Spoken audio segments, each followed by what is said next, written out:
बोलिए शंकर भगवान की जय। बोले मेरे बांके बिहारी लाल की जय। आप सभी को कार्तिक मास की हार्दिक शुभकामनाएं। सुजी महाराज शौनकादिक 88,000 ऋषियों को कार्तिक मास का 22वां अध्याय सुनाते हैं। श्री सुजी महाराज शौनकादिक 88,000 ऋषियों से कहने लगे कि इस प्रकार से सभी देवी देवता भगवान शंकर से प्रार्थना करने लगे कि हे भगवान शंकर, आप सबने दैत्यों से हमारी रक्षा करी, इस जलंधर दुष्ट को मार डाला और तीनों लोकों को फिर से जीत लिया। इस प्रकार से अनेक प्रकार से भगवान की स्तुति करने लगे।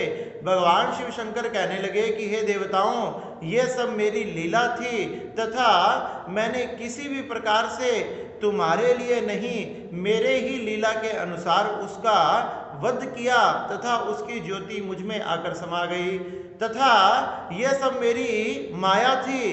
तो ब्रह्मा आदि देवता कहने लगे, भगवान शंकर, जब आप युद्ध में व्यस्त थे, भगवान विष्णु की माया तो आपने देखी नहीं। अरे भगवान विष्णु ने भी अनेक प्रकार की लीलाएं की जिससे आपका यह युद्ध सार्थक हो गया।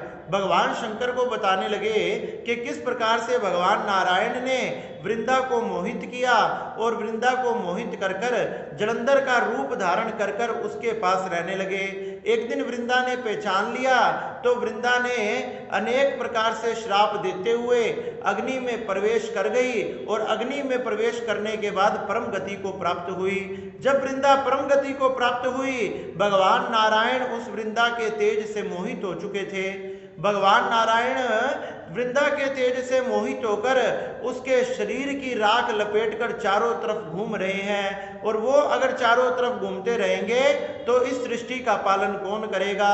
हे भगवान शंकर, आप कोई उपाय करें। जब भगवान शंकर कहने लगे, इस मूल प्रकृति की जो शक्ति है वो देवी है, गिरजा पार्वती ही मूल शक्ति है, वही प्रकृति है। आप सब उनकी शरण में जाएं तथा उनसे प्रार्थना करें, वही आपके ऊपर कृपा कर कर भगवान नारायण को फिर से जागृत अवस्था में ला सकती है। इस प्रकार से सभी देवी देवता उस आदि शक्ति मां भवानी की प्रार्थना करने लगे। जब आदि शक्ति मां भवानी ने आकाशवाणी की कि हे देवताओं, मैं ही प्रकृति हूँ, मैं ही शक्ति हूँ, कण कण में मैं ही विराजमान हूँ, मेरी ही इच्छा से चराचर संसार चलता है, मैं ही ज्योति हूँ, मैं ही अग्नि हूँ, मैं 3 गुणों में विद्यमान रहती हूँ, सतोगुण, तमोगुण तथा रजोगुण। तीनों पृथक पृथक गुणों से सभी भक्तों की रक्षा करती हूँ, दुष्टों का संहार करती हूँ, उनका पालन करती हूँ। शरण में जाओगे तो वह तुम्हें आशीर्वाद प्रदान करेंगे और वही तुम्हें आगे का मार्ग दिखाएंगे। इस प्रकार से सभी देवता अब तो गौरी, लक्ष्मी तथा सरस्वती की शरण में गए और उनकी जाकर प्रार्थना करने लगे। जब सभी देवी देवताओं ने जाकर गौरी, लक्ष्मी तथा सरस्वती की प्रार्थना करी तो तीनों देवियों ने उन्हें कुछ बीज प्रदान किए। देवताओं ने वो बीज जाकर भगवान नारायण को प्रदान किए और भगवान नारायण ने जैसे ही उस राख में उस बीजों को डाला तो उसमें से धात्री, मालती व तुलसी प्रकट हो गई। तीनों बीजों में से इस प्रकार से वनस्पति रूप में स्त्रियां प्रकट हो गई जो बड़ी ही सुंदर तथा बड़ी ही पवित्र थी। भगवान नारायण उसे देखकर प्रसन्न हो गए तथा जो मोहित होकर इधर उधर विचरण कर रहे थे वह लीला पूरी हुई।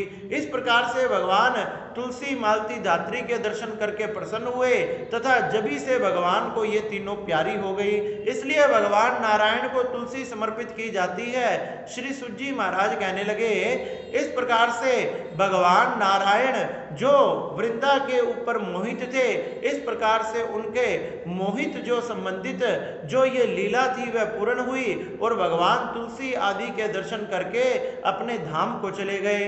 इस प्रकार से सभी देवी देवता बड़े प्रसन्न हुए।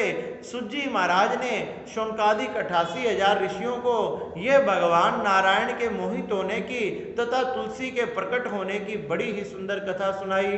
बोलिए शंकर भगवान की जय।